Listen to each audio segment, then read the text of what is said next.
I don't know what made me think of this story all of a sudden, but this is an important story to me. So my wife and I started going out in 2010, 2011. Um, and around the time we were going out, New York had just legalized gay marriage, or we may have already been dating when New York legalized gay marriage. Um, and Obergefell would be a couple years later, right?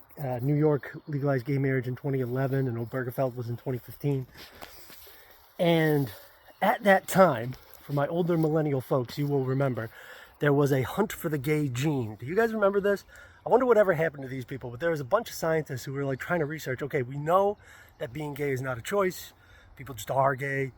I wonder if we can like look at someone's genome and find like an exact spot on their DNA where it was like, oh, there's the gay bit. Like if there was like a gene or a set of genes or like whatever that you could point to and say like, and because this person has that, we know they will grow up to be gay.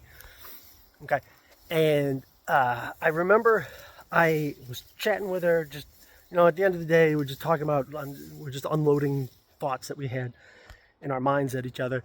And, which is another fancy word for conversation. We're having a conversation. And I said, I read something in, I don't know, online or in a magazine or something about a promising new development in the hunt for the gay gene. And I was just telling her about it, talking about it because I was thinking about it.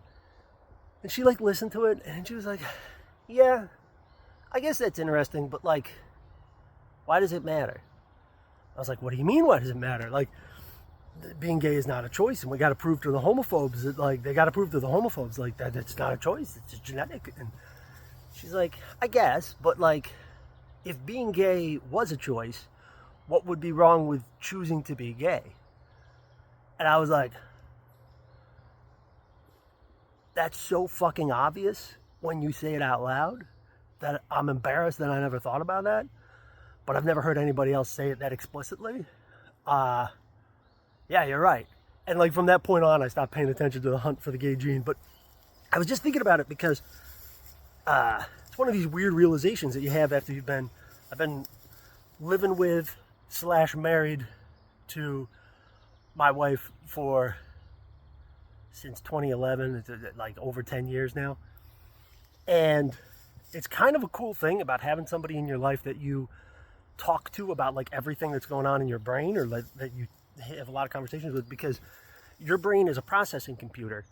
And once you get like comfortable, familiar, like friendship, partnership, whatever, that's like deep seated with another person, you get access to another processing computer, right? Like you get double the amount of processing information for like every person that you add to your friend group that you talk to, because you will be processing something in your own computer and then you'll put the output out and you get to feed that output into a different person's computer, and that computer notices things that your computer never will.